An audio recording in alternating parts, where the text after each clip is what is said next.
अस्सलाम वालेकुम जमशेद भाई, क्या हाल है? जमशेद भाई मैं पहुंच गया हूँ। ये भी मैंने यहाँ पे ला के केजेस वगैरह में रखे हैं। अभी वक्ती तौर पे तो मैंने रख दी हैं। ये माशाल्लाह मैं पिंजरे वगैरह ले आया था पहले ही, अब मैंने सेट कर लिए हैं।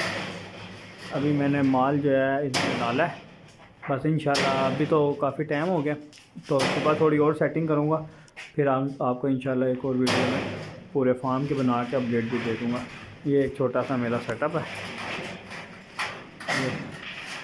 ये माशाल्लाह मैंने जमशेद भाई से ब्रांच एग्रीमेंट किया है।